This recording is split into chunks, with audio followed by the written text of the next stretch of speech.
ভালোবাসা সত্যই কি অদ্ভুত, তাই না? পৃথিবীতে শত কোটি মানুষ থাকার সত্ত্বেও মনটা একজনের কথা ভেবে কাঁদে। কেন তোমাকে এত ভালোবেসে ফেললাম, এই আফসোস আমার সারা জীবন থেকে যাবে। কারো প্রতি বিশ্বাস রাখা ভালো, কিন্তু অতিরিক্ত কখনোই নয়।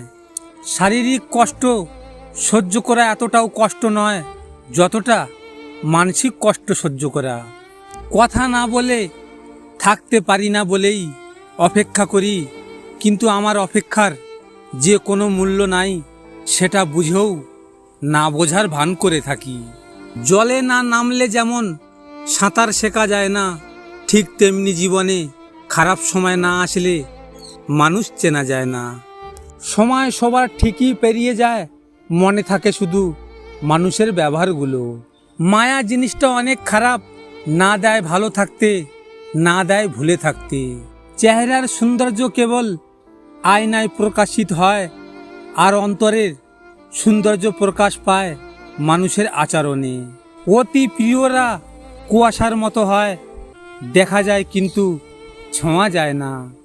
পকেট ভর্তি টাকা থাকলে কথার ওজনও বেড়ে যায়, তখন ফালতু কথাও লোক মন দিয়ে শোনে। পৃথিবীতে দুই ধরনের কষ্ট আছে, একটা তোমাকে ব্যথা দেবে আর একটা তোমাকে বদলে দেবে। পাতা ঝরার আগে পাতার রং বদলে যায়, আর মানুষ বদলানোর আগে কথা বলার ধরন বদলে যায়।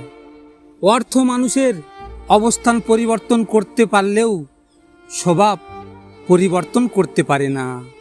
আমরা দুইটি কারণে প্রিয় অপ্রিয় হই, একটা ভালোবাসা, অপরটি প্রতারণা। শুধু কাঁচা লঙ্কা খেলেই ঝাল লাগে না, উচিত কথা বললেও অনেক মানুষের ঝাল লাগে, এটাই বাস্তব। আপনাদের যদি এই ভিডিওটি নিয়ে কোনো মতামত থাকে কমেন্ট করে জানাবেন। আর আমার এমনই নিয়মিত ভিডিও পেতে হলে আমার চ্যানেলটিকে সাবস্ক্রাইব অবশ্যই করবেন।